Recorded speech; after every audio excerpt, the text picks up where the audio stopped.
নমস্কার শ্রোতা বন্ধুরা, আপনারা শুনছেন ফিকশন হান্ট। আমি সায়ন্তন রয়েছি আপনাদের সাথে।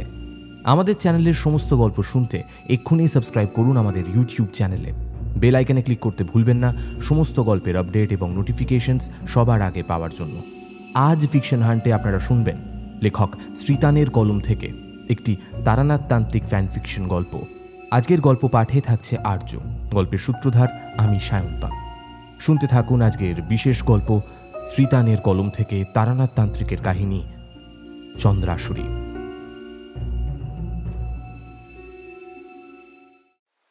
গাল মোটেও ভালো যাচ্ছে না। কিশোরী শহরে চোরেদের এত উৎপাত বেড়ে গেছে যে আমাদের মিউজিয়াম থেকে আসতো একটা মূর্তি চুরি হয়ে গেল। আরে ও চোর ধরা পড়েছে, এত চিন্তা করো না। আরে ধরা পড়েছে সেটা তো পরের কথা, কিন্তু একটা কথা ভাবো, মিউজিয়ামে এত দামি জিনিসপত্র থাকতে ওই মূর্তিটাই কেন? হ্যাঁ, এই ব্যাপারটা নিয়ে আমারও একটু সন্দেহ হচ্ছে জানো, কিন্তু ওই মূর্তিটাও তো বেশ দামি। তোমরা দুজনেই কিন্তু একটা কথা ভুলে যাচ্ছ। কি ঠাকুরমশাই? হ্যাঁ ঠাকুরমশাই, এই বৃষ্টির সন্ধ্যেতে আজই মূর্তির গল্পটাই বলুন না। হ্যাঁ, সে না হয় তোমাদের বলবো, তবে এই যে মূর্তিটা চুরি হয়েছে এই খবরটা তোমরা পেলে কিভাবে বলো তো? কেন, আজকের খবরের কাগজে তো দিয়েইছে। হ্যাঁ, আমিও সকালে ওই খবরের কাগজই পড়লাম। বুঝেছি। কি বুঝলেন? ওই খবরের কাগজের লোকের মারফতই আমার কাছেও এই মূর্তির কথা এসেছিল। তাই নাকি? হ্যাঁ, যাই হোক, তোমাদের এবার বিষয়টা খুলে বলি ভালো করে শোন। এই বলে তারানাথ হাতে সিগারেটটা শেষ করে নারকেলের মালা দিয়ে তৈরি সেই ছাইদানিতে ছাই ফেলে গুঁজে রেখে বলা শুরু করলেন। যেমনটা তোমাদের প্রথমেই বললাম, ওই সবে সবে আমি মধুসুন্দরী দেবীর আশীর্বাদে বেশ অনেকটাই ক্ষমতা অর্জন করেছিলাম। তখন আমাদের গ্রামে বেশ ঘটা করে পৌষ মেলা হতো, আর ওই পৌষ মেলাতেই অঘটন ঘটা আরম্ভ হয়। অঘটন? হ্যাঁ, আমাদের গ্রামে সদ্য কাজের সূত্রে আসা এক যুবক হঠাৎ করে নিখোঁজ হয়ে যায় মেলার সময়। আমি প্রথমে ব্যাপারটা জানতাম না, সত্যি বলতে আমাকে কেউ জানায়নি। তবে পরের দিন সকালে, মানে যেই রাতে ওই যুবক নিখোঁজ হয়, তার স্ত্রী আমার কাছে এসে উপস্থিত হয়। বাড়িতে কেউ আছেন তারানাথ বাবু? আছেন বাড়িতে? এত সকালে আবার কে এলো? এত সকালে তো এখন কেউ হাত দেখাতে আসবে না। কারো কোনো দরকার পড়লো নাকি? না, যাই গিয়ে দেখি। বাড়িতে কেউ আছেন তারানাথ বাবু? আছেন বাড়িতে তারানাথ বাবু? আসছি আসছি। কে? এত সকাল সকাল কে ডাকে? দরজা খুলে দেখি একটা বছর 25 কি 26-এর একটা বিবাহিতা মেয়ে বড় দুশ্চিন্তার মুখ নিয়ে আমার সামনে দাঁড়িয়ে আছে। আমি অবাক হয়ে জিজ্ঞেস করলাম, কে তুমি মা? এত সকালে আমার বাসায়? কি চাও তুমি? তোমার চোখে জল কেন? কি হয়েছে তোমার? মেয়েটি কান্নায় ভেঙে পড়ে প্রায়। ঠাকুরমশাই, আমার স্বামীকে বাঁচান ঠাকুরমশাই। তোমার স্বামীকে বাঁচাবো? কেন, কি হয়েছে তার? কাল রাত থেকে তাকে খুঁজে পাওয়া যাচ্ছে না ঠাকুরমশাই। খুঁজে পাওয়া যাচ্ছে না মানে? আমাকে খুলে বলো মা সবটা। আর তার আগে বলো, তোমার নাম কি? আমার নাম নীলা, নীলা ঠাকুরমশাই, নীলা বাসু। আমার স্বামী অরুণ বাসু। আমরা আমরা কিছুদিন হলো এই গ্রামে এসেছি। ও একটা শহরের খবরের কাগজের লেখালেখির কাজ করে। আচ্ছা, তা সে নিখোঁজ কিভাবে হলো? সেটাই তো জানি না ঠাকুরমশাই। গতকাল পৌষ মেলায় আমরা দুজন একসাথে গিয়েছিলাম। মেলায় আমি একটু কেনাকাটা করব বলে কয়েকটি মাটির পুতুল দেখছিলাম। তখনই ও বলল একটু আসছে। ভাবলাম হয়তো সিগারেট খেতে ইচ্ছে করছে, তাই বাইরে গেল। জঙ্গলের দিকে গিয়েছিল যতদূর মনে আছে। তারপর বেশ অনেকটা সময় কেটে যায়, ও আসে না। আমার ভীষণ ভয় করতে শুরু করলো। কি করব বুঝে উঠতে পারছিলাম না। অনেক ডাকাডাকি করেও চারিদিকে খুঁজলাম, কিন্তু কিন্তু কোথাও পেলাম না জানেন। আমি যখন অসহায় হয়ে হন্যে হয়ে চারিদিকে খুঁজছিলাম আমার স্বামীকে, তখন হঠাৎই এক পাগল বৃদ্ধ লোক, মুখ ভর্তি দাড়ি, গায়ে ছেঁড়া কম্বল নিয়ে আমার সামনে এসে দাঁড়ালো। কে কে বকেছে মা? বাবা বকেছে। বাবা খুব বাজি, বাবাকে নিয়ে গেছে। তাই বাবাকে নিয়ে গেছে মা? কে কে তুমি? কে বাবা? কে নিয়ে গেছে? শাস্তি দিয়েছে মা গো, শাস্তি। চাঁদের বুড়ি শাস্তি দিয়েছে, চাঁদের বুড়ি নিয়ে গেছে। বাবা এবার শাস্তি পাবে, মাকে মারার শাস্তি পাবে। লোকটা এই বলে চলেই যাচ্ছিল, তখন হঠাৎ পেছন থেকে এক পুরোহিত আমার কাছে আসে। ও স্বামী যে কাজ করেছে তাতে তার এই শাস্তি হওয়ার কথা। আমার স্বামীর শাস্তি হবে? কিসের শাস্তি পাবে সে ঠাকুর মশাই? সে তো কোনো অন্যায় করেনি। তো স্বামী এই জগতের সবচেয়ে শান্তির দেবী, এই জগতের আলো, চন্দাসুরী দেবীকেই অসন্তুষ্ট করেছে রে। কি বলছেন আপনি? তো স্বামী তো ওই দেবীর মূর্তি নিয়ে শহরে নিয়ে যাবে। মূর্তির কথা সবাইকে জানিয়েছে তোরই স্বামী। চন্দাসুরী দেবীর দীর্ঘদিন এই তপস্যাকে ভেঙেছে সে, তার শাস্তি তো তাকে পেতেই হতো। কিন্তু কিন্তু আমার স্বামী যে এমন কোনো অন্যায় করেনি ঠাকুর মশাই। ও যে কিছুই জানে না এসবের। শুধু তাই নয় রে মা, চন্দাসুরী দেবীর আরো অনেক অনেক কারণে তুষ্ট হতে পারে। যেমন? এর উত্তর আমার কাছে জানা নেই রে। তবে আমি কি করব ঠাকুর মশাই? আমাকে বলে দিন। ওই বিপদ থেকে একমাত্র একজনই তোকে বাঁচাতে পারে। কে? সে হলো তারানাথ তান্ত্রিক। কিছু সময় আগে সেই মধুসুন্দরী দেবীর আশীর্বাদের অনেক অনেক ক্ষমতার অধিকার হয়েছে। তারানাথই তোকে এই বিপদ থেকে উদ্ধার করতে পারবে।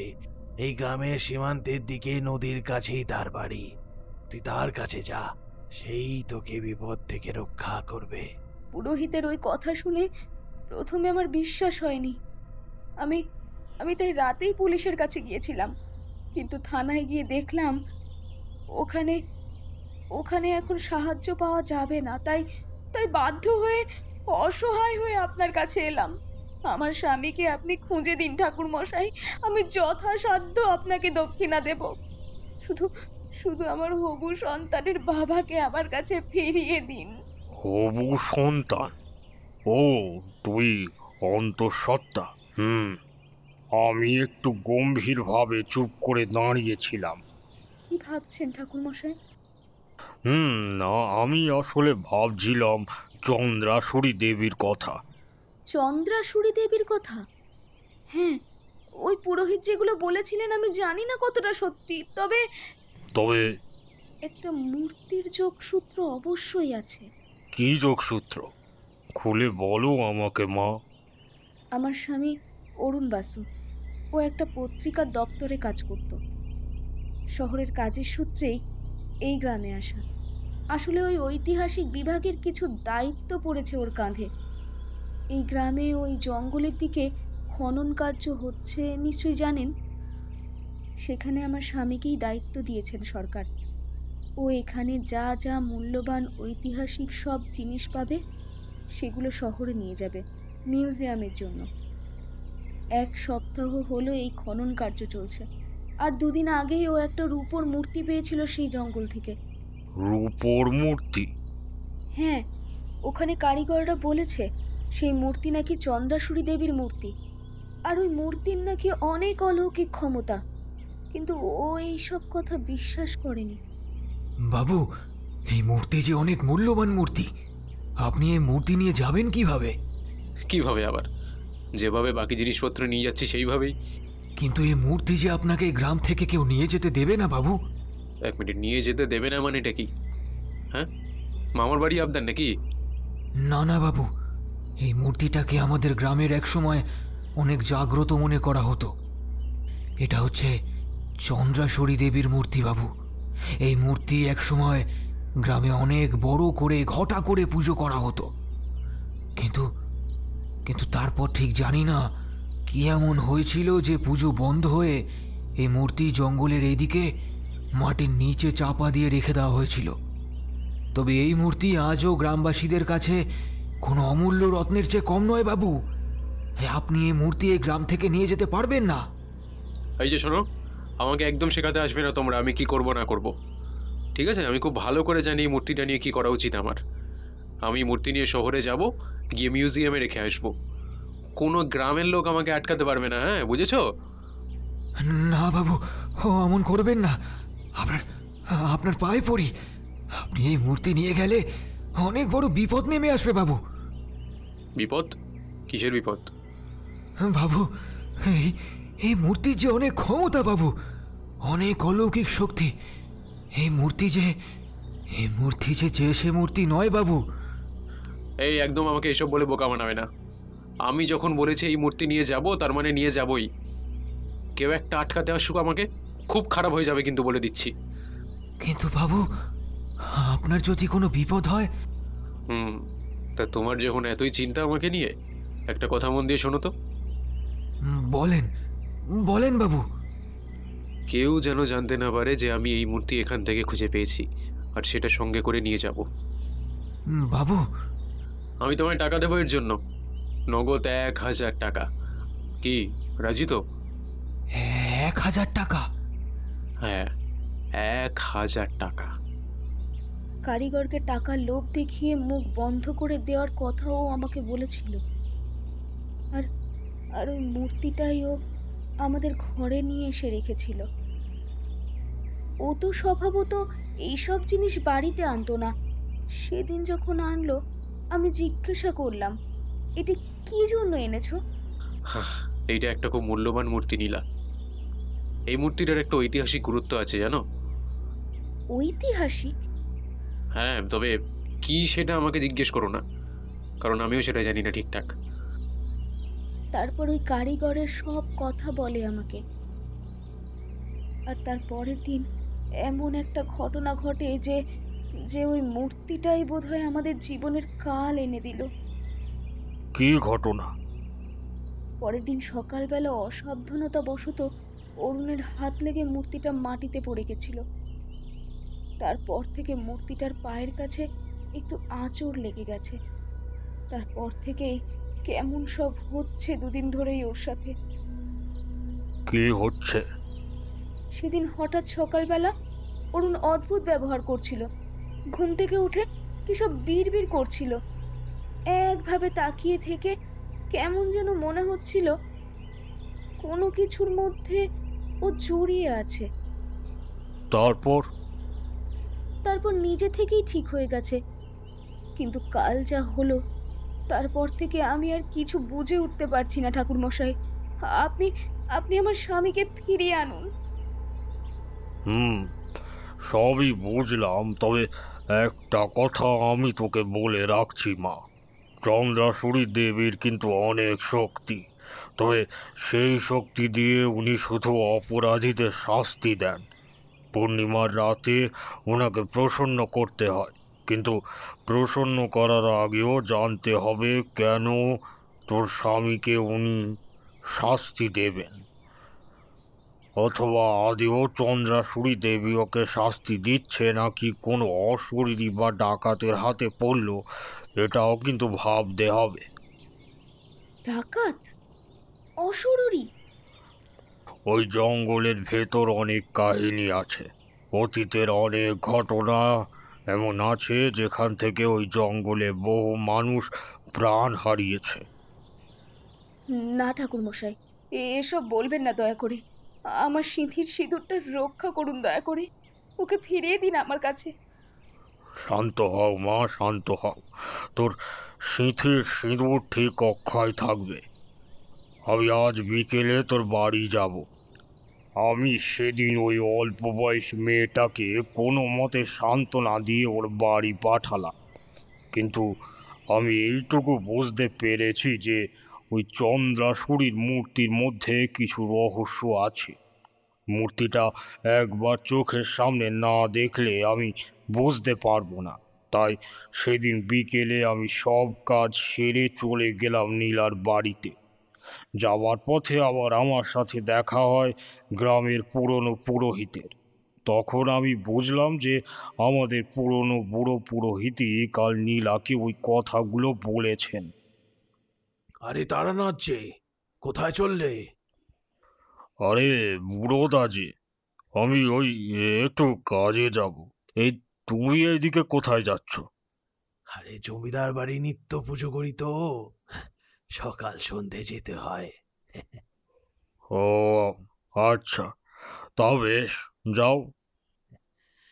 আচ্ছা শোনো শোনো তারানাথ, তোমাকে যখন পেয়েছি এখনই বলি।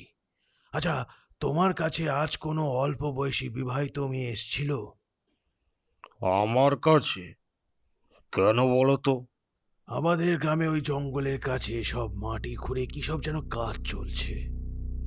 শহর থেকে এক ছোকরা এসেছে সেই কাজ করতে, আর কাল থেকেই সে নিখোঁজ। হ্যাঁ, নিখোঁজ। সেই ছোকরা স্ত্রীকে কাল আমি তোমার কথা বলি, তাই ভাবলাম হয়তো সে গেছে। ও, তো তুমি সেই পুরোহিত? তার মানে তোমার কাছে গিয়েছিল সেই মেয়েটা? হ্যাঁ, চন্দ্রাসুরী দেবীর মূর্তির কথা শুনলাম। এই মূর্তিটা তো এখন যেমন তেমন মূর্তি নয় তারানাথ। কেন? এই উত্তর আমার কাছে নেই, তবে কেন আমি এ কথা তোমায় বলছি সেটা এখন তোমাকে বলবো না। তুমি নিশ্চয়ই এখন ওই বাড়িতে যাচ্ছ মূর্তিটাকে দেখতে। হ্যাঁ হ্যাঁ, ঠিকই ধরেছ, একবার দেখতে তো হবেই। ওই মূর্তিটাকে দেখলেই তুমি বুঝতে পারবে। তারপর আমি তোমাকে দেখাবো কিছু জিনিস। আচ্ছা বেশ বেশ, তবে আমি আসলাম। হ্যাঁ, যাও। সেদিন বুড়োদার কথাগুলো শুনে আমার মনে হয়েছিল চন্দ্রাসুরী দেবীর মূর্তি বের করার পরে নিশ্চয়ই এমন কিছু হয়েছে যার প্রভাব বুড়োদা বুঝতে পেরেছে। আর আর বেশি বিলম্ব না করে আমি চলে গেলাম নীলার বাড়িতে। নীলামা, নীলামা আছো? দরজা খোলো, আমি আমি তারানাথ। দু তিনবার দরজায় টোকা মারার পর দেখলাম দরজাটা খুলল না। আমি আরও বেশ কিছুক্ষণ দাঁড়িয়েছিলাম। ডাকলাম, নীলামা, নীলামা বাড়িতে আছো? না, দরজা তো ভেতর থেকেই বন্ধ। তাহলে এতবার ডাকছি, দরজা ধাক্কাচ্ছি, খুলছে না কেন? এবার তো চিন্তা হচ্ছে। না না, ব্যাপারটা তো। আমি কিছু একটা ভাবতেই যাচ্ছিলাম, এমন সময় হঠাৎ ভেতর থেকে একটা কাঁচ ভাঙার শব্দ পেলাম। কি হলো? কাঁচ ভাঙার শব্দটা কোথা থেকে এলো? ভেতর থেকেই তো এলো মনে হয়। আমি আর বেশি দেরি না করে দরজাটা গায়ের অনেকটা জোর লাগিয়ে ধাক্কা দিয়ে খুলে দিই এবং ভেতরে ঢুকে ঘরের দিকে তাকিয়ে দেখি নীলা মাটিতে পড়ে আছে। পাশে একটা কাঁচের আয়না ভেঙে পড়ে আছে। এ কি, এসব কি করে হলো? নীলামা, নীলামা শুনতে পাচ্ছ? আমি ডাকাডাকি করলাম বেশ কয়েকবার, কিন্তু ও সাড়া দিল না। আমি বুঝলাম সে অজ্ঞান হয়ে গেছে। পাশে দেখলাম জলের ঘটি রাখা আছে, তাই সেখান থেকে জল নিয়ে ভাবলাম ওর মুখে ছিটিয়ে দেব। কিন্তু অদ্ভুত কাণ্ড ঘটল তখন। আমি দেখতে পাচ্ছি সেই ঘটির মধ্যে জল আছে, অথচ যখনই ঢালতে যাচ্ছি তা থেকে জল পড়ছে না। আমি জলের ভেতর হাত দিচ্ছি, অথচ আমার হাত ভিজছে না। তখন আমি বুঝলাম এই ঘটি শুধু নয়, এই গোটা বাড়ি কোনো মায়াজালে জড়িয়ে আছে। কোনো এক অশুভ শক্তির কবলে পড়েছে এই বাড়ি, যেখানে জলের কোনো শক্তি নেই। আমি তখন শুধুমাত্র আমার শক্তি দিয়ে যেটুকু করলে নীলামায়ের জ্ঞান ফিরবে সেটুকু করা শুরু করলাম। মন্ত্র বলে আমি আমার হাতের আঙুল অল্প চিরে সেই রক্তের ফোঁটা নীলামায়ের কপালে পড়তেই এক মুহূর্তের মধ্যেই তার জ্ঞান ফিরে আসে। আর তারপর ওই ঘটির জল স্বাভাবিক হয়ে যায়। আহ, কে? ঠাকুর মশাই, আপনি আপনি কখন এলেন? আমি অনেকক্ষণ এসেছি।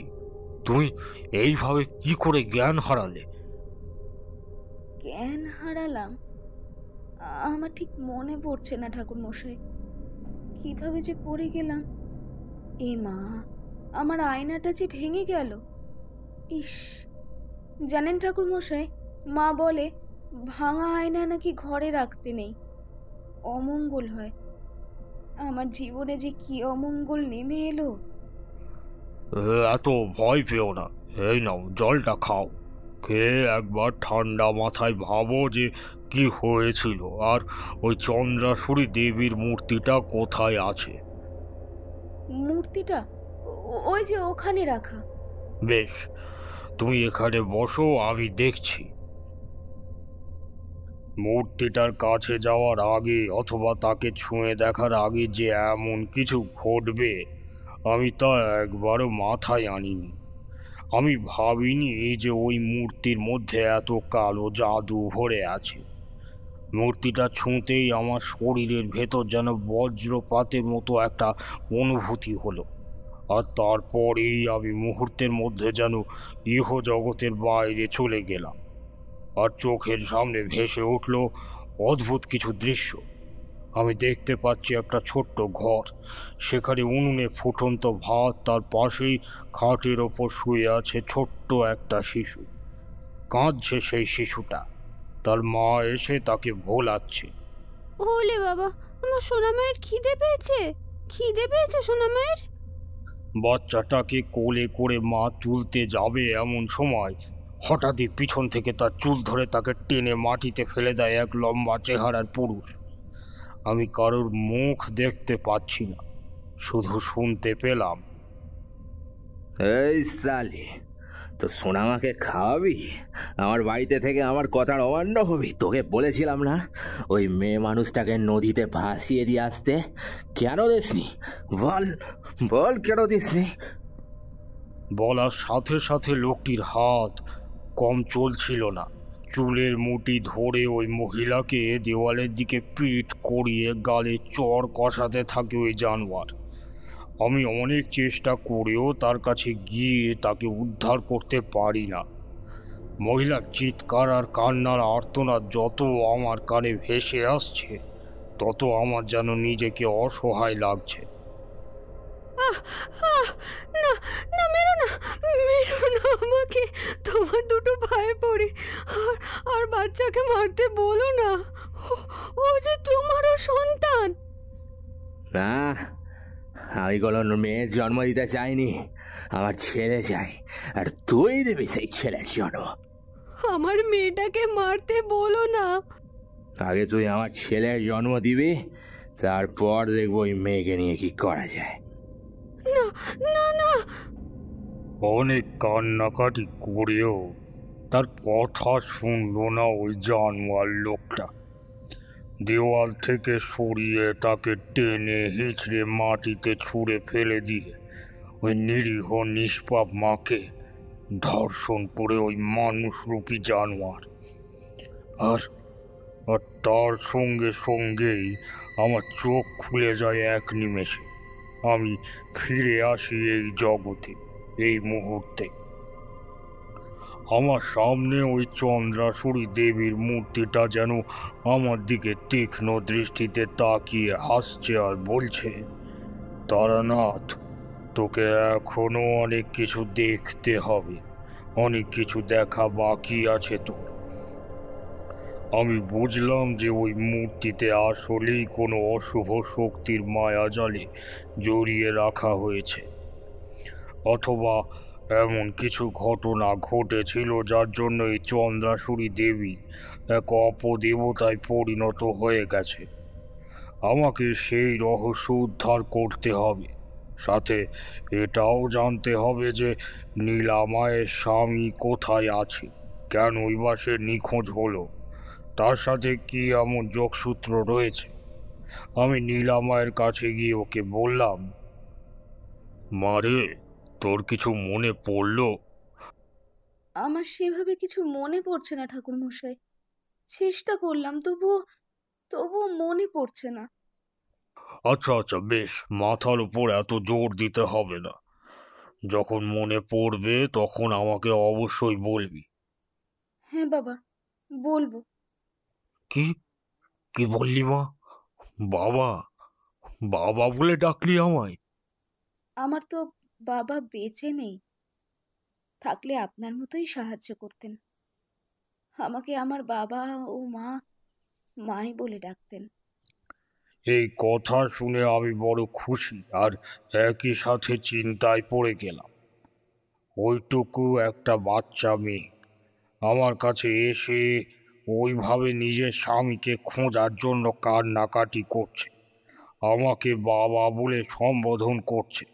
আর একবার যখন আমাকে পিতার আসনে বসিয়েছে তখন তার সিঁথির সিঁদুর অক্ষয় রাখা আমার দায়িত্বের মধ্যে পড়ে।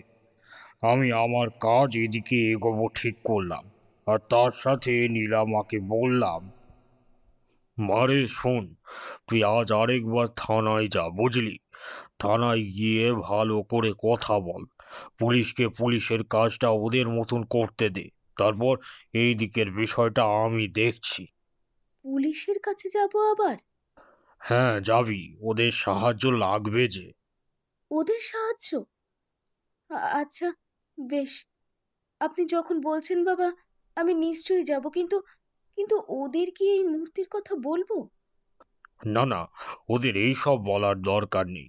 তুই শুধু নিখোঁজ হওয়ার কথাটুকু বলে আয়, বাকিটা আমি দেখছি।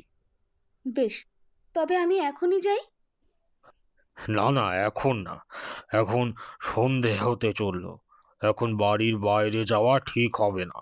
বরং শোন, আমি তোকে একটা তাবিজ দিয়ে রাখছি, এটা হাতের মধ্যে ভালো করে বেঁধে দিচ্ছি। কই, বাঁ হাতটা বাড়া দেখি। নীলা হাত বাড়াতে আমি একটা তাবিজ ওর হাতে পরিয়ে দিই আর বলি, এই যে এটা পরিয়ে দিলাম, এখন দরজা জানলা বন্ধ করে একটা মন্ত্র বলে দিয়ে যাচ্ছি। ওটা 3 বার জপ করে তবেই ঘুমাতে যাবি, কেমন? তারপর কাল সকালে যাবি থানায়, গিয়ে যেমনটা বললাম তেমনটাই করবি। ঠিক আছে বাবা, আপনি যা বলবেন।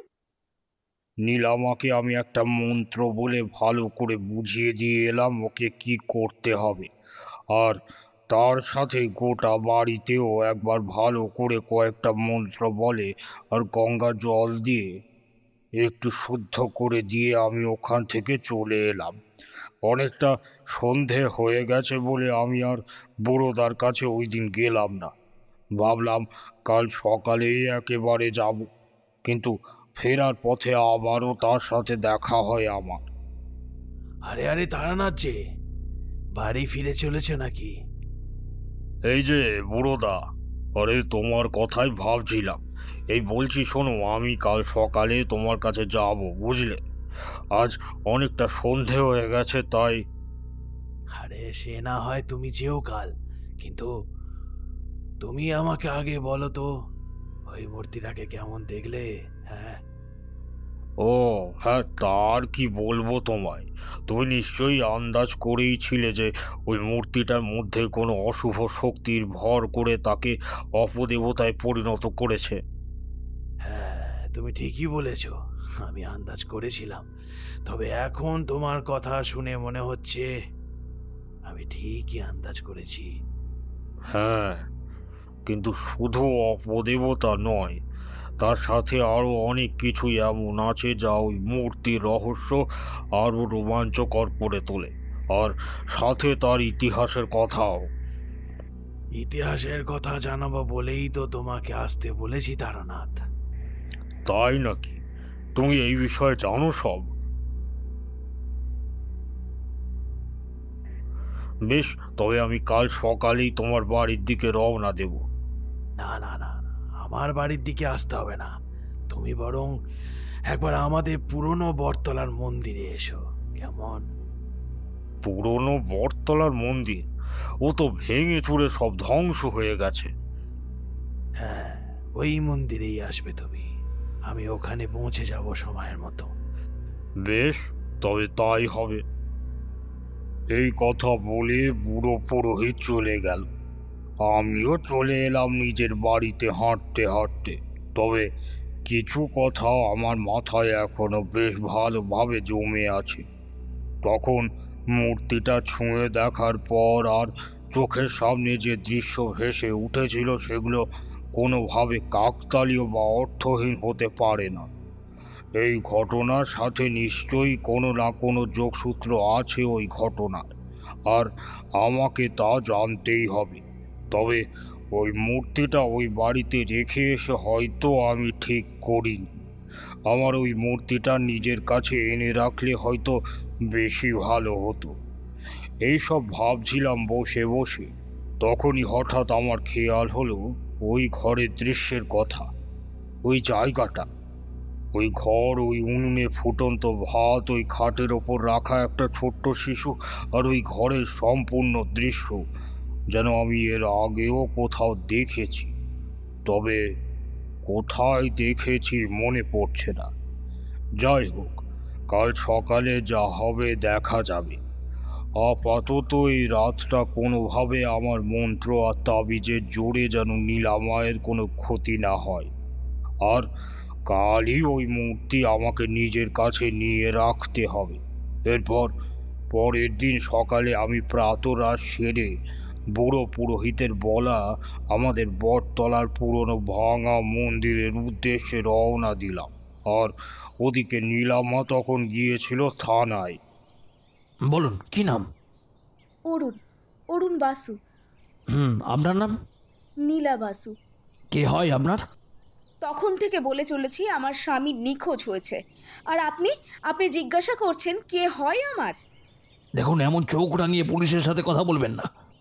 আপনি যদি আপনার কাজটা ঠিক করে করতেন তাহলে তো আমাকে আর চোখ রাঙিয়ে কথা বলতে হতো না, তাই না? থানায় অমন করে হাবিলদারের সাথে তার কথা কাটাকাটির মাঝেই সেখানে উপস্থিত হলেন থানার বড় অফিসার। আর তখনই সে নীলামায়ের এমন কথা শুনে ফেলে। তারপর সে এসে এক প্রকার আমাদের নীলামাকে সাহায্য করতে শুরু করেন। কি হয়েছে এখানে? দেখুন না স্যার, পুলিশের সাথে কেমন চোখ রাঙিয়ে কথা বলছে। কি চোখ রাঙিয়ে? কে কথা বলেছে চোখ রাঙিয়ে? মোটেও না, মিথ্যে কথা বলছে আপনার হাবিলদার। কি? আমি মিথ্যে কথা বলছি? 100 বার বলছেন, 1000 বার বলছেন। আমি গত 2 দিন থেকে আপনাদের কাছে এসে বলে যাচ্ছি আমার স্বামী নিখোঁজ, তাকে খুঁজে পাওয়া যাচ্ছে না।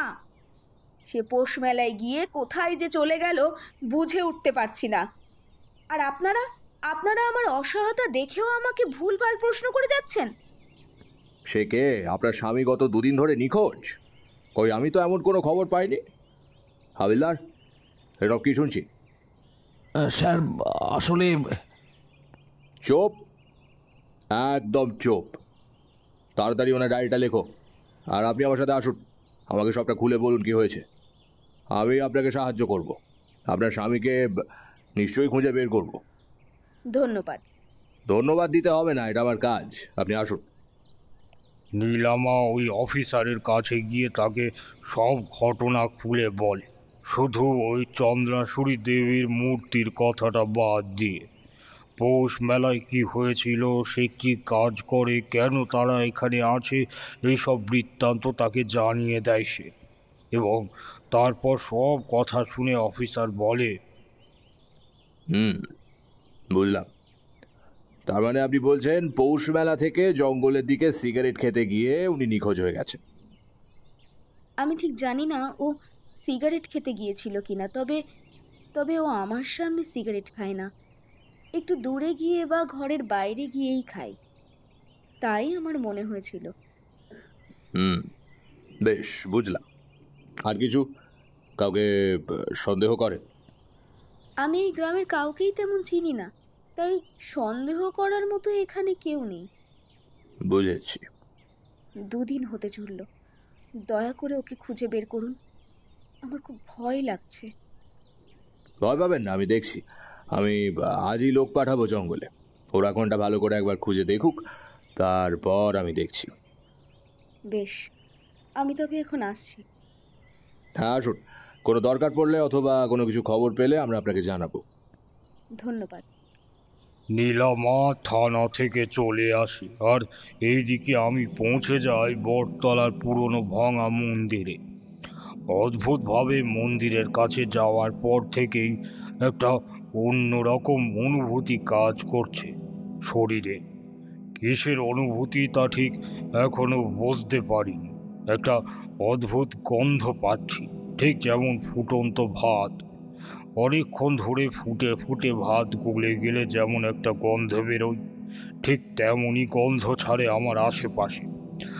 আমি বড্ড কৌতূহলী হয়ে পড়ি। গন্ধটা ঠিক কোন দিক থেকে আসছে সেটা খোঁজার জন্য আমি মন্দিরের ভেতরে ধীরে ধীরে প্রবেশ করি। আর তারপরেই মন্দিরের ভেতর থেকে যত পোকা মাকড় বাদুড় চামচিকে সাপ ব্যাঙ সব যেন একে একে বেরিয়ে আসতে শুরু করে। আমি তাও মাকড়সার জাল সরিয়ে দিয়ে একটু এগিয়ে যাই।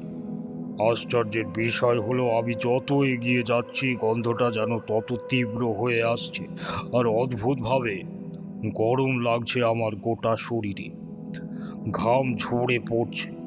কী করে হঠাৎ এত গরম আর ঘাম আসছে আমি বুঝে উঠতে পারছিলাম না।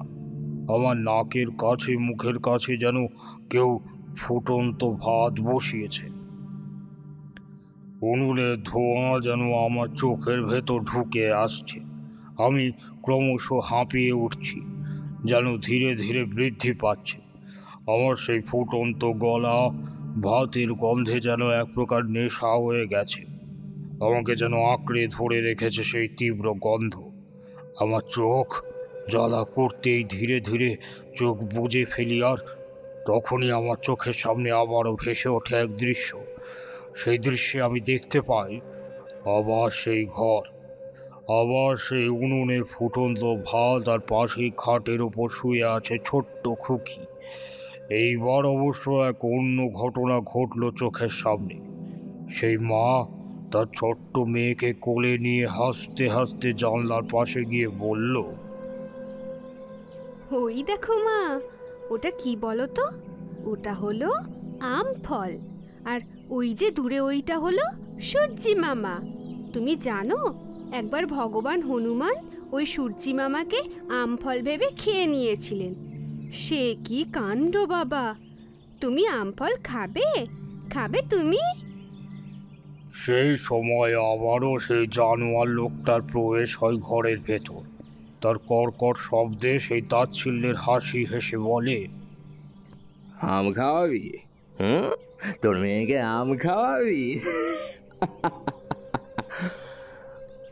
আম খাওয়াবি? আগে দেখো মুখে ভাতটা দিতে পারিস কি না। মানে কেন দিতে পারবো না? আর কিছুদিন পরেই তো ওর মুখে ভাত হবে। আমার সোনামায়ের ভাত হবে, তারপর সব খাবে ও। তাই নাকি? খুব শখ দেখছি তোর মেয়েকে ভাত খাওয়ানোর, কিন্তু সে যে তা খেতে পারবে না। কেন? কেন পারবে না? কারণ আমি ওকে আজই এখান থেকে নিয়ে চলে যাব। না না, কোথাও নিয়ে যাবে না তুমি। কোথাও নিয়ে যেতে দেবো না আমি ওকে। নিয়ে তো আমি যাবই, এক্ষুনি। এই বলেই ওই মানুষরূপী জানোয়ার লোকটা আবারও তার ভয়ঙ্কর রাক্ষস রূপ আচরণ করতে শুরু করে। গায়ের জোরে সেই নিষ্পাপ শিশুটিকে মায়ের কোল থেকে কেড়ে নেয়, আর মাকে ধাক্কা দিয়ে ছুঁড়ে ফেলে দেয় ওই ঘরে এক কোণে। মায়ের মাটিতে পড়ে হাতে শাখা পলা ভেঙে যাওয়ার সাথে সাথেই আমার চোখ খুলে যায় এক নিমেষে। আমি তরতর করে ঘামছি তখন। আমার সারা শরীর যেন গরম ধোঁয়ায় লেপ্টে ছিল এতক্ষণ। আমি চোখ খুলে দেখি আমার পাশেই বুড়ো পুরোহিত দাঁড়িয়ে আছে অবাক হয়ে, আর আমাকে দেখছে চোখ ছানা বড়া করে। আমি তাকে জিজ্ঞেস করলাম, আরে বুড়োদা, তুমি এসে গেছো? বুড়োদা কিছুক্ষণ আমাকে ভালোভাবে পর্যবেক্ষণ করে বলল, হ্যাঁ, আমি একটু আগেই এসছি। কিন্তু তোমার এতক্ষণ ধরে হচ্ছিল কি? হ্যাঁ, আমি দেখছিলাম তুমি কেমন যেন ছটপট করছিলে। চোখ বন্ধ করে কি ভাবছিলে তুমি? হ্যাঁ, প্রথমে ভেবেছিলাম হয়তো তুমি ঘুমিয়ে পড়েছো, কিন্তু পরে কাছে এসে দেখলাম যে না, তুমি তুমি তো এই জগতেই ছিলে না। কি ভাবছিলে শুনি? হ্যাঁ, বলবো তোমাকে সব, কিন্তু আগে তুমি আমাকে দেখাও, কি দেখাবে বলছিলে? হ্যাঁ, চলো দেখাবো। একটু জল হবে তোমার কাছে? হ্যাঁ, দাঁড়াও, এই নাও। বুড়োদার ঘটি থেকে জল নিয়ে একটু চোখে মুখে লাগিয়ে আর অল্প খেয়ে আমি চললাম তার সাথে। মন্দিরের ভেতর দিয়ে ভাঙাচোরা সব দেওয়াল পেরিয়ে আমরা গেলাম একেবারে পুরনো মূর্তি রাখার মায়ের ঘরের কাছে। আমি বললাম, এইখানে নিয়ে এলে? এ তো পুরনো মন্দিরের ঠাকুর দালান, এখানে কি আছে? এইখানে এককালে প্রতিমার সবচেয়ে বেশি পুজো হতো, জানো তো? মা কালী? হ্যাঁ, মা কালীর তো হতোই, তারও আগে এক দেবীর পুজো করা হতো। কিন্তু তারপর এমন এক ঘটনা ঘটে যে সেই অভিশাপ লাগার পর থেকে এখানে মা কালীর পুজো করা হয় না। তাই নাকি? আমার তো ঠিক জানা নেই। মানে আমি ছোট থেকে কালী পুজো দেখেছিলাম, তার আগেও, মানে তো বেশ পুরনো কথা। হ্যাঁ, পুরনো তো বটেই। এসো, কাছ থেকে দেখবে, এসো, তাহলে হয়তো তুমি ভালো করে বুঝতে পারবে। হ্যাঁ, চলো দেখি। কাছ থেকে দেখার জন্য যখন মন্দিরের ওই ঠাকুর দালানের দিকে এগিয়ে গেলাম, তখন বুড়োদা আমাকে দালানের দেওয়ালটা ভালো করে একবার দেখতে বলল। আর তারপরেই আমি অবাক হয়ে যাই। আশ্চর্য, এত বছর এই মন্দিরে পুজো হয়েছিল, আমি নিজেও দুবার এখানে পুজো করেছি, আমার দাদু আমার বাবা পুজো করেছে, কোনোদিন তো এটা লক্ষ্য করিনি। লক্ষ্য করার কথাও নয়, ভালোভাবে না দেখলে তো বোঝারই উপায় নেই। কি নিখুঁত এই হাতের কাজ! এ তো ওই রূপোর চন্দ্রাসরী দেবীর মূর্তির চেয়েও অনেক বেশি সুন্দর আর জাগ্রত মনে হয়। হ্যাঁ, ওই মূর্তিটা তো অভিশাপে ভুগছে, তার জন্য তো উজ্জ্বলতা, তার সৌন্দর্য সব কেমন যেন ফিকে ফিকে লাগে। ও যে এখন অপদেবতা। এই হলো মায়ের আসল রূপ, এই রূপকেই পুজো করতে হবে তারানাথ। বুঝতে পেরেছি, তবে তার আগে এখনো অনেক কিছু জানা বাকি আছে। তবে আমারও বলা এখনো শেষ হয়নি কিন্তু। ও হ্যাঁ, বলো। ওই যে মায়ের দেওয়ালে আঁকা রূপ দেখছো, ওটা কিন্তু এত সহজে আগে হলে দেখতে পেতে না। এই রূপ জাগ্রত হয় 4 রাত আগেই। আমি একটু অবাক হয়ে বললাম, মানে বলছো কি 4 রাত আগে? যেই দিনে ওই নীলামায়ের স্বামী ওই মূর্তি জঙ্গলের ওই মাটি থেকে বের করে রাতে নিজের ঘরে গিয়ে রেখে দেয়, আর অসাবধানতাবশত মাটিতেই ফেলে দেয়, সেই রাতে এই মায়ের রূপ জাগ্রত হয়ে ওঠে। ওর স্বামী যে মূর্তিটা অসাবধানতায় ফেলে দিয়েছিল, সেটা তুমি জানলে কি করে? আমাকে মা স্বপ্নে দেখা দিয়েছিল তারানাথ, তাই জন্যই তো আমি সেই রাতে নীলা মায়ের কাছে তোমার কথা বলি। আমি জানতাম যে তোমার কাছে পাঠালে এই বিপদের কোনো সুরাহা হবেই হবে। বুঝলাম, সে তুমি একদিকে ভালোই করেছো। আচ্ছা, তুমি আর কিছু জানো এই চন্দ্রাসুরী দেবীর বিষয়ে? হ্যাঁ, আগেকার দিনে ডাকাতেরা এই দেবীর পূজা করত নরবলি দিয়ে, কিন্তু সেই প্রথা বন্ধ করে দেয় এই গ্রামে তৎকালীন রাজা ভূপেন্দ্র শেখর চট্টোপাধ্যায়। উনি এই চন্দ্রাসুরী দেবীর ওই রূপোর মূর্তি পূজা করতেন এখানে। তবে অবাক করার বিষয় হলো, তখনও পাঁঠা বলি প্রথা চলত। এই দেবীর পূজা করা হতো কন্যা সন্তান জন্ম দেবার জন্য। তাই পাঁঠা বলির সময়তেও পুরুষ পাঁঠা বলি দেওয়া হতো না। তবে সত্যি বলতে এই পুজোতে গ্রামের অনেকেই অনেক অসুবিধা ছিল শুনেছি, বিশেষ করে তখনকার একটা ব্যবসায়ী লোক। তার বাবা এককালীন ডাকাত ছিলেন। এই নরবলি দিয়ে চন্দ্রাসুরী দেবীর পুজো করতেন আত্মিক সান্নিধ্য লাভের জন্য। তবে রাজা যবে থেকে কন্যা সন্তানের জন্ম দেওয়ার জন্য এই পুজো গ্রামে প্রচার করা শুরু করলেন, তখন থেকে এই পুজো এক প্রকার বয়কট করেন বহু মানুষ। আসলে তখনকার দিনে কন্যা সন্তান কেউ চাইতো নাকি? হ্যাঁ, সবাই শুধু পুত্র সন্তান চাইতো। পুত্র সন্তান জন্ম দিতে না পারার জন্য কত মহিলাকে প্রাণে মরতে হয়েছে তার কোনো ঠিক নেই। তাই রাজা যখন এই পুজো চালু করেছিলেন, তখন খুব কম সংখ্যক মানুষ এই দেবীর পূজা করতেন। আর তারপর এমন কিছু হয়েছিল যার ফলে এই দেবীর মূর্তির ওপর এক ভয়ঙ্কর অভিশাপ লেগে যায়, আর গ্রামের চারদিকে ছড়িয়ে যায় মহামারী। তারপর মৃত্যু, মৃত্যু আর মৃত্যু। তখনই রাজা ভূপেন্দ্র শেখরের ছেলে রাজেন্দ্র শেখর এই মন্দিরের চন্দ্রাসুরী দেবীর বদলে মা কালী মূর্তির প্রতিষ্ঠা করে নতুন করে পুজো শুরু করেন। বুঝেছি। তার মানে এই অভিশাপের কথাটা এবার আমাকে জানতে হবে, আর সাথে নীলা মায়ের স্বামীর কি যোগসূত্র আছে সেটাও। হ্যাঁ তারানাথ, যোগসূত্র তো নিশ্চয়ই আছে, না হলে এত বছর পর কেন আবার একবার এইভাবে দেখা দিয়েছে? হ্যাঁ, আর তার অভিশাপও যখন জেগে উঠেছে, তখন কোনো না কোনো ভাবে যোগসূত্র ধরা দেবেই তারানাথ, দেবেই। আমাকে এখনই একবার নীলা মায়ের কাছে যেতে হবে। ওকে আমি একটা কাজ দিয়েছিলাম আজ। কাজ? কি কাজ? পুলিশের কাছে পাঠিয়েছিলাম। পুলিশের কাছে? পুলিশ কি করবে? হ্যাঁ, পুরনো কথা জানতে হলে একটু আধটু পুলিশের সাহায্য লাগবে, আর শহর থেকে যখন ওরা এসেছে তখন পুলিশের তদন্ত না হলে হিতে বিপরীত হতে পারে। তাই সব দিক ভেবেই ওকে পাঠিয়েছিলাম। আর পুলিশ নিশ্চয়ই জঙ্গলে তদন্ত করতে লোক পাঠাবে, সেই সূত্রে আমারও কাজের সুবিধা হবে। বেশ, তুমি যা ভালো বোঝো তাই করো, আমি তোমার পাশে আছি, তুমি চিন্তা করো না। বেশ, আমি আসলাম তবে। এই বলে আমি পুরনো মন্দির থেকে চলে এলাম। আমার কাছে এখন একটা নয়, দুটো নয়, বরং তিনটে রহস্য বা প্রশ্ন ছিল, যেগুলোর উত্তর আমাকে খুঁজে বের করতে হবে।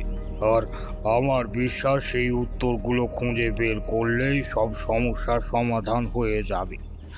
আমার প্রথম প্রশ্ন, যেটা প্রথম থেকেই মাথায় ঘুরপাক খাচ্ছে, কেন নীলার স্বামী অরুণ নিখোঁজ হলো?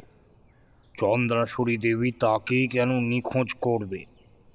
দ্বিতীয় সন্দেহ, চন্দ্রাসুরী দেবীর মূর্তির ওপর কিসের অভিশাপ লেগে আছে? কি এমন অভিশাপ আছে তাতে যে আশীর্বাদের দেবী এখন অপদেবতা?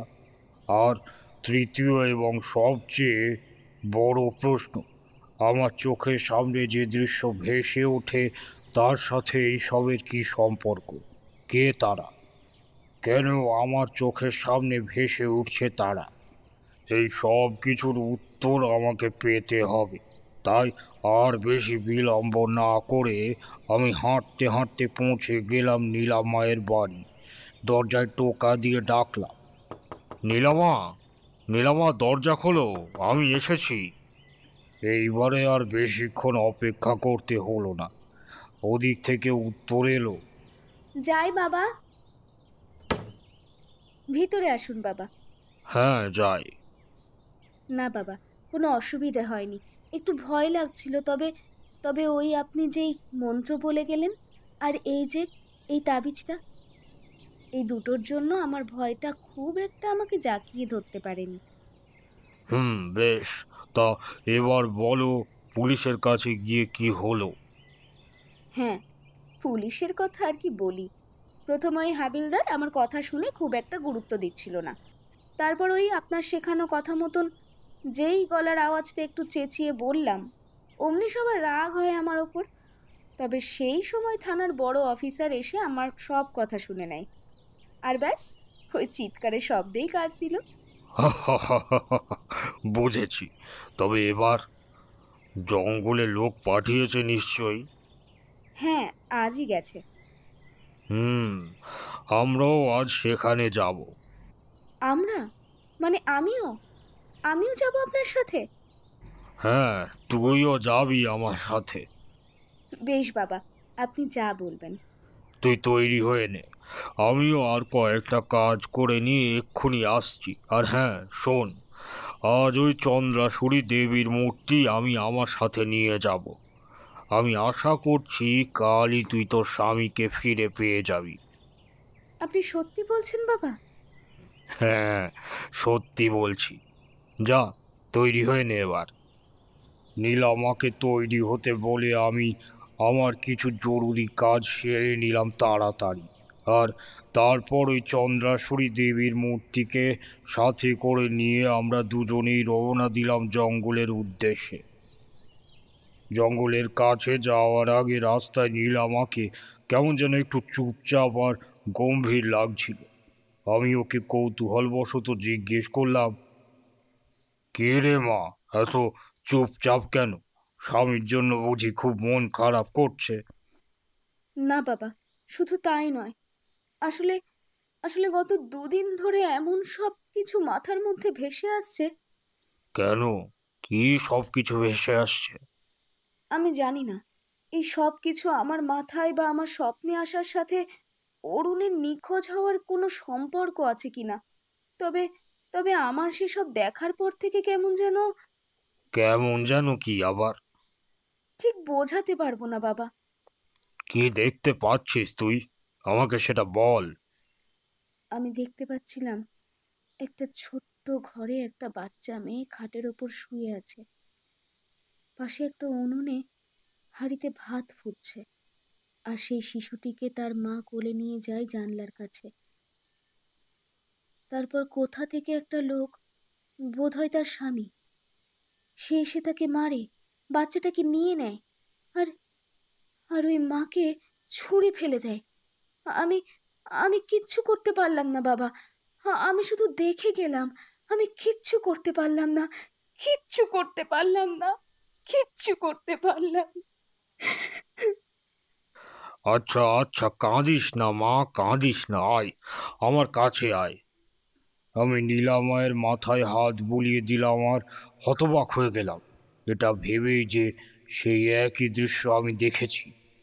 আমরা দুজনেই কি করে এই একই দৃশ্য দেখতে পারি? তবে কি এর সাথে সত্যিই কোনো যোগসূত্র আছে? কিন্তু কি করে? নীলামা এই স্বপ্ন কেন দেখছে? আমি এই সব কথা ভাবতে ভাবতেই কখন জঙ্গলের কাছে চলে এলাম তা খেয়াল করিনি। সেখানে গিয়ে আবার দেখি পুলিশের লোক খোঁজাখুঁজির কাজ করছে। নীলামাকে ওই অফিসার দেখে আমাদের দিকে এগিয়ে আসছিলেন। তবে ওর সাথে যে আমার মতো এক সাধু বাবা থাকবে তা হয়তো উনি কল্পনা তো অনেক দূর স্বপ্নেও ভাবেননি। তাই আমার সামনে এসে উনি একটু কিন্তু কিন্তু করেই প্রথমে কথা বলছিলেন। ও, নীলা দেবী, আপনি এসেছেন? কিছু খোঁজ পেলেন অফিসার? না, এখনো পর্যন্ত কোনো খবর আমরা পাইনি, তবে আমরা আশা করছি কিছু না কিছু নিশ্চয়ই পাবো। কোনো খোঁজ পেলে আমাদের জানাবেন অফিসার। আপনাকে তো ঠিক চিনলাম না। হ্যাঁ, চেনার কথাও না। নমস্কার, আমি তারানাথ। আমার কথা শেষ করার আগেই অফিসার বলে উঠলেন, তারানাথ? মানে তারানাথ তান্ত্রিক? আগে হ্যাঁ। ওরে বাবা, অনেক শুনেছি আপনার গুণের কথা। তাই নাকি? হ্যাঁ, তা নীলা দেবী কি ওনার স্বামীকে খোঁজার জন্য আপনাকে দায়িত্ব দিয়েছেন নাকি? তা এক প্রকার বলতে পারেন। আচ্ছা, তবে আমি যদি আপনার আগে ওনার স্বামীকে খুঁজে বের করে এনে দিই তাহলে? আপনি নীলামায়ের স্বামীকে খুঁজে আনুন অফিসার, ওটা আপনিই করবেন। বরং খুঁজে আনার পর ওনাকে সুস্থ করে তোলাটাই আমার কাজ। মানে? যত তাড়াতাড়ি সম্ভব খুঁজে আনুন তাকে, এই জঙ্গলেই তাকে পাবেন। আপনি এত নিশ্চিত কি করে হচ্ছেন? আমার ক্ষমতা সাধারণ মানুষের চেয়ে একটু বেশি, তাই। বেশ, দেখা যাক আপনার কথা মেলে কি না।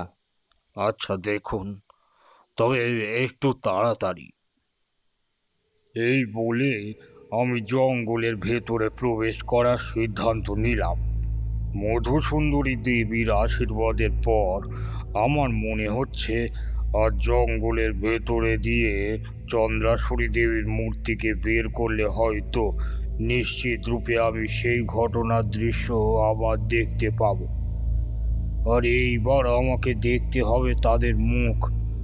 আমাকে জানতেই হবে কারা সেই লোক এবং মহিলা যাদের নীলামাও দেখতে পাচ্ছে। আমি নীলামাকে অপেক্ষা করতে বলে জঙ্গলের ভেতরে ধীরে ধীরে হেঁটে গেলাম। সঠিকভাবে জানা ছিল না কোন জায়গায় গেলে ওই মূর্তি আমাকে ওই ঘটনার দৃশ্য আবার দেখাবে। তাই বেশ খানিকটা পথ এমনি হেঁটে চলার পর আমি আবারও একটা গন্ধ পেলাম। এইবার আর গলা ভাতের গন্ধ নয়, বরং পোড়া গন্ধ, তীব্র পোড়া গন্ধ। এই মুহূর্তের জন্যে মনে হলো আশেপাশে হয়তো কিছু পুড়ছে, কিন্তু না, চারিদিকে তো কোথাও কোনো ধোঁয়া নেই। তাহলে কোথায় পুড়ছে, কি বা পুড়ছে? আমাকে জানতেই হবে। আমি সেই পোড়া গন্ধ বরাবর এগিয়ে যেতে শুরু করলাম এবং আবারও সেই পোড়া গন্ধ যেন আমার এগোনোর সাথে সাথে তীব্র এবং আরও তীব্র হয়ে উঠছে। পোড়া গন্ধটা যত তীব্র হচ্ছে তত বুঝতে পারছি যে সে পোড়া গন্ধ নয়। অনেকগুলো কাঠ একসাথে জ্বালিয়ে দিলে যেমন গন্ধ আসে তেমন, আর তার সাথে আরও একটা তীব্র পচা গন্ধ ছাড়ছে। এইবার আমি যত হাঁটতে থাকছি আমার হাঁটার গতিবেগ কমতে শুরু করে, আর তার সাথে বাড়তে শুরু করে আমার শ্বাস প্রশ্বাসের গতিবেগ, আমার হৃদস্পন্দন। আমার নাকে আর মুখে আবারও যেন সেই পোড়া গন্ধ গ্রাস করে চলেছে তীব্রভাবে। আমার চোখের ভেতর প্রবেশ করছে সেই ধোঁয়া তীব্র তেজ। আমার চোখ জ্বলে উঠছে সেই ধোঁয়াতে, আর এগোতে পারছি না, চোখ খুলে রাখতে পারছি না। হাঁটতে হাঁটতেই মাটিতে পড়ে যাই আমি। আর তারপরেই আমার চোখের সামনে ভেসে ওঠে সেই দৃশ্য, যে দৃশ্য দেখার জন্য এতটা পথ হেঁটে এলাম। আমার চোখের সামনে ভেসে উঠল সেই দৃশ্য। আমি দেখতে পেলাম একটা বাড়ির উঠোন দালান। এইবার আর কোনো ঘর নয়, বাড়ি উঠোনে পড়ছে বেশ অনেকগুলো কাঠের সারি।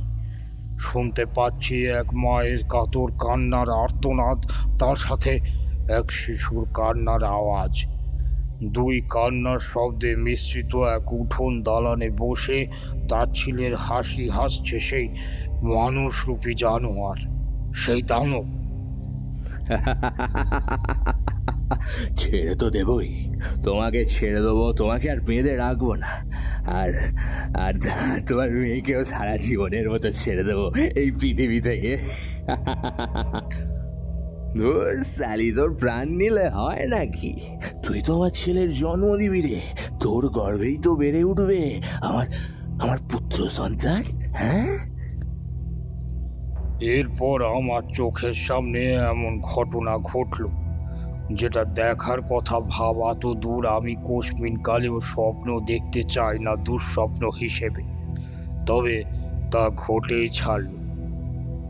আমার চোখের সামনে ওই জ্বলন্ত সব কাঠের ওপর সাজানো সব কাঠের সারি, তার মাঝেই মায়ের কোল থেকে টেনে হিচড়ে নিয়ে নেয় তার কন্যা সন্তানকে সেই দানব। আর এক নিমেষের মধ্যে তার সন্তানকে সেই ওই জ্বলন্ত কাঠের ওপর ফেলে দেয়। ছোট্ট শিশু সেই শেষ কান্নার আর্তনাদ, মায়ের চিৎকারে ফেটে যাওয়া সেই আওয়াজ, আর জ্বলন্ত ওই আগুনের লম্বা লম্বা শিখার মাঝেই আমি আজ দেখতে পেলাম ওই মানুষরূপী জানোয়ারের মুখ। আর সেই মুখ দেখেই আমি থ হয়ে গেলাম। তারই মাঝে সেই মায়ের কান্নার আর্তনাদ চোখে আবারও যখন এলো, তখন দেখতে পেলাম সেই মায়ের মুখ। হ্যাঁ, আমার সব সন্দেহ এবার ধীরে ধীরে সত্যিতে পরিণত হচ্ছে। আমি সেই শিশুর মৃত্যু নিজের চোখে বেশিক্ষণ দেখতে পারলাম না। সেই পোড়া ধোঁয়ার গন্ধ আর ধোঁয়াতে আমার চোখ খুলে যায় এবং আবারও আমি প্রচণ্ড ঘেমে যাই। আমার হাত পা যেন এতক্ষণে কোনো হোম যজ্ঞের মধ্যে ছিল। আমি আর বেশি বিলম্ব না করে জঙ্গল থেকে বেরিয়ে আসি। আর বেরিয়ে আসার পরে দেখি নীলামা বাইরে আমার জন্য অপেক্ষা করছে। আমি তার কাছে গিয়ে বলি, কি রে মা, তুই এখনো বাড়ি গেলি না? অনেকটা দেরি হয়ে গেল তো। বারে, আপনি যে অপেক্ষা করতে বললেন আর আমি চলে যাব। আচ্ছা আচ্ছা বাবা, বুঝেছি। চল এখন ঘরে চল দেখি। আমার অরুণকে কবে খুঁজে পাবো বাবা? খুব শীঘ্রই। আমার এই কথা বলা মাত্রই জঙ্গলের ওদিক থেকে অফিসারের ডাক শুনতে পেলাম আমরা। নীলা দেবী, নীলা দেবী আছেন? শুনতে পাচ্ছেন? নীলা দেবী, তারানাথ বাবু শুনতে পাচ্ছেন? অফিসারের গলা না? হ্যাঁ তাই তো, অফিসারের গলা। হ্যাঁ অফিসার, আমরা এখানে আছি। আমরা তড়িঘড়ি অফিসারের কাছে ছুটে গেলাম। জঙ্গলের যে দিকটায় ওনারা ছিলেন আমরা তার চেয়ে একটু দূরে ছিলাম, তবে সেখানে গিয়ে যা দেখলাম তারপর আমার সব সন্দেহ আর ধাঁধা একে একে খুলে যাওয়ার সূত্রপাত হয়ে যায়। আমরা সেখানে গিয়ে দেখি আমাদের সামনের অরুণের দেহ রাখা আছে। না, সে মৃত নয়, শুধু তার শরীরটা অবশ হয়ে আছে। তার শরীরে প্রাণ থেকেও যেন নেই, চোখ মুখ ফ্যাকাশে হয়ে গেছে। দেখে মনে হবে মৃতদেহ, তবে না, তার শ্বাস প্রশ্বাস চলছে। নীলামা তাকে দেখে কান্নায় ভেঙে পড়ে।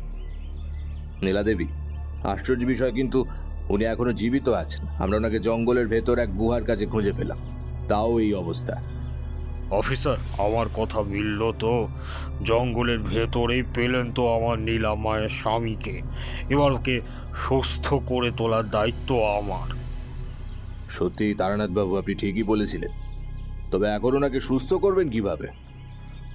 আজ রাতেই চন্দ্রাসুরী দেবীর মূর্তির পুজো করে সব পাপ ধুয়ে মুছে দিতে হবে ওর শরীর থেকে, তবেই ওরা ভবিষ্যতে ভালো থাকতে পারবে।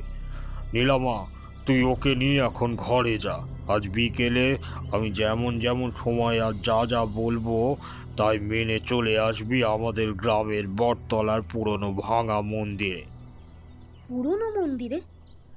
হ্যাঁ, পুরনো মন্দিরে। সেখানেই হবে সব পাপ সংশোধন। এই বলে আমি সেখান থেকে চলে আসি আর সোজা চলে যাই বুড়ো পুরোহিতের বাড়ি। বুড়োদা, বুড়োদা আছো নাকি? কে? তারানাথ নাকি? আয়। এখন আর ভেতরে আসবো না। তুমি শোনো, তোমাকে যা যা বলছি।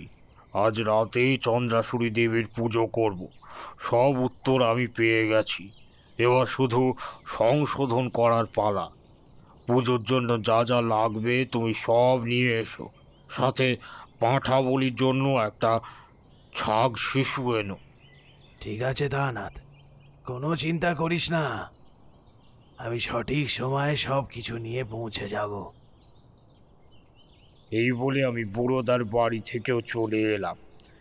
এরপর আমার পুরনো মন্ত্রাবলীর পুঁথি থেকে আমি বেশ কিছু নিয়ম কানুন জেনে নিলাম চন্দ্রাসুরী দেবীর বিষয়ে, এবং রাত হওয়ার অপেক্ষা করলাম। রাত হওয়ার পর আমি আর বুড়োদা সবার আগে মন্দিরে গিয়ে পুজোর সব জোগাড় শুরু করে দিলাম। কিছুক্ষণ পরেই সময় মতো নীলামা তার স্বামীকে নিয়ে আসে। অফিসার ওকে সাহায্য করার জন্য ওর সাথে এসেছিল।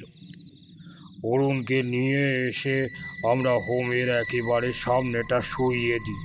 তারপর চন্দ্রাসুরী দেবীর মূর্তি রাখি একদম মাঝ বরাবর, এবং আবারও আমি আমার বুড়ো আঙুল চিরে সেখান থেকে রক্ত বের করে সেই আঙুল অরুণের কপালে রেখে মন্ত্র বলা শুরু করলাম। আমি মন্ত্রপাঠ শুরু করার কিছুক্ষণ পর থেকে অরুণের শরীরের ফ্যাকাশে ভাব ধীরে ধীরে কেটে যেতে শুরু করল, এবং তারপর তার জ্ঞান ফেরার কিছু মুহূর্ত আগে সে এক ভয়ঙ্কর কণ্ঠে বলতে শুরু করে, ছেড়ে দে, ছেড়ে দে, ছেড়ে দে আমাকে, আমাকে ছাড়। কেন ছেড়ে দেবো তোকে? এত পাপ করেছিস তুই, পাপী, তোকে ছেড়ে দেবো? ছাড় আমাকে, ছেড়ে দে। আমি কোনো পাপ করবো না, কোনো পাপ করবো না। ছাড় আমাকে, আমাকে ছাড়, ছেড়ে দে, ছাড় আমাকে। তুই যে পাপ করেছিস তার কোনো ক্ষমা নেই, কোনো ক্ষমা নেই। এর শাস্তি তোকে পেতেই হবে। না না না না না না, ছাড় আমাকে, ছেড়ে দে, ছেড়ে দে আমাকে, ছেড়ে দে আমায়। ছেড়ে দেবো তোকে? তাহলে স্বীকার কর এক্ষুনি, তোর সব পাপ স্বীকার কর। করছি করছি করছি করছি করছি, সব স্বীকার করছি। আমি আমার কন্যা সন্তানকে পুড়িয়ে মেরেছিলাম, আর পোড়ানোর পর ওই জঙ্গলে ওকে চন্দ্রশ্বরী দেবীর মূর্তির সাথে পুঁতে দিয়েছিলাম রাজাকে শাস্তি দেওয়ার জন্য। আর বল। বলছি আমার বউকেও আমি মেরেছি, ওকে মেরেছি। এসব তো তোর পূর্বজন্মের কথা, এই জন্মের কথা বল এবার। নীলাময়ের সন্তানকে মেরেছিস তুই, বল। বলছি আমি মেয়ে হওয়ার কথা জানতে পেরেই ওর সন্তানকে নষ্ট করে দিয়েছিলাম 2 বছর আগে। এই সব কিছু শাস্তি তো তোকে পেতেই হবে। এই বলে আমি এক নাগারে মন্ত্র জপ করতে শুরু করলাম, আর আমার পাশেই ওই ছাগ শিশুকে এনে মায়ের সামনে বলি দেওয়ার জন্য নিয়ে আসে বুড়োদা। মায়ের কাছে সে প্রণাম করে বলে, মা, তুমি আমাদের এই ছাগ শিশুর বলি গ্রহণ করো মা, ছাগ শিশুর বলি গ্রহণ করো। এই পাপীকে শাস্তি দিয়ে তুমি সন্তুষ্ট হও মা, তুমি সন্তুষ্ট হও। এই বলে এক কোপে বলি দেয় সে ছাগ শিশুকে। আর তখনই সাথে সাথে অরুণে দেহে থাকা সে অশরীরী আত্মার যেন সমস্ত শক্তি তাকে ত্যাগ করে চলে যায়। সে যন্ত্রণায় কাতরাতে থাকে, আর তখনই আমাদের সামনে প্রকট হন স্বয়ং চন্দ্রাসুরী দেবী। মা রে, তুই এসেছিস মা? তুই আমাদের পুজোয় প্রসন্ন হয়েছিস মা? হ্যাঁ তারানাথ, তোমাদের পুজোয় আমি সন্তুষ্ট হয়েছি। আমার এই মূর্তির ওপর থাকা সমস্ত পাপের অভিশাপ থেকে তোমরা আমাকে মুক্ত করেছ, তাই আমি তোমাদের আশীর্বাদ করছি। তার সাথে অরুণের দেহ থেকে সমস্ত খারাপ আত্মার সঙ্গ মুছে যাবে। আমার আশীর্বাদ সব সময় তোমাদের সাথে থাকবে। জয় মা চন্দ্রাসুরী দেবীর জয়, জয় মা চন্দ্রাসুরী দেবীর জয়, জয় মা চন্দ্রাসুরীর জয়, জয় মা চন্দ্রাসুরী দেবীর জয়। জয় মা, জয় মা।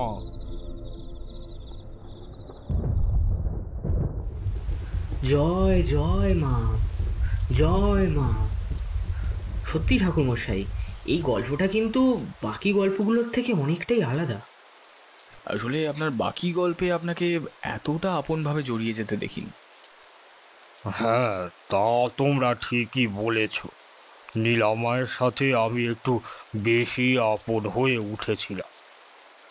আচ্ছা ঠাকুরমশাই, তারপর ওদের কি হলো? আর ওই মূর্তিটা তো ওরা মিউজিয়ামে নিয়ে চলে গেল, আর তারপর নীলামা আর ওর স্বামী ওরা পরের দিন আমার কাছে এসেছিল।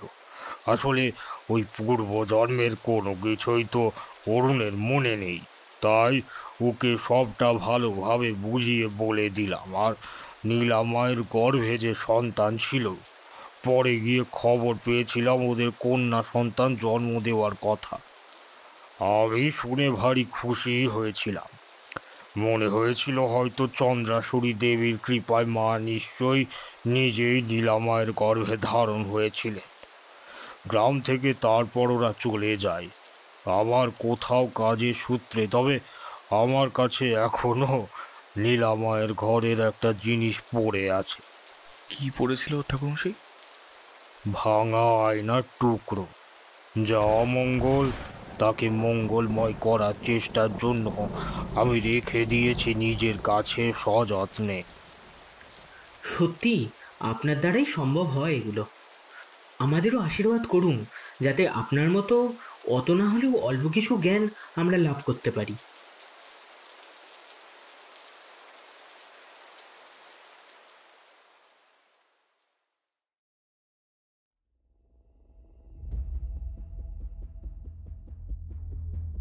এতক্ষণ আপনারা শুনলেন চন্দ্রাসুরী, রচনা শ্রীতান।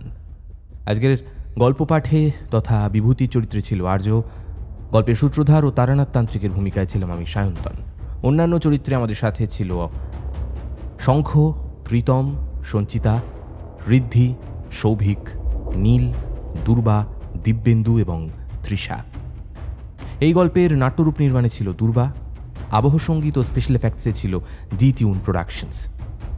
এই গল্পের প্রচ্ছদ নির্মাণ করেছে পিক্সেলের থেকে স্বাগতা। কেমন লাগলো আজকের গল্পটা? যদি এই গল্পটা আপনাদের ভালো লেগে থাকে অবশ্যই ভিডিওটিকে একটি লাইক করে দেবেন, চ্যানেলটা সাবস্ক্রাইব করে আমাদের পাশে থাকবেন, বেল আইকনে ক্লিক করতে ভুলবেন না সমস্ত গল্পের আপডেট এবং নোটিফিকেশনস সবার আগে পাওয়ার জন্য। আজকের মতো এখানেই শেষ করছি। নমস্কার, শুভরাত্রি।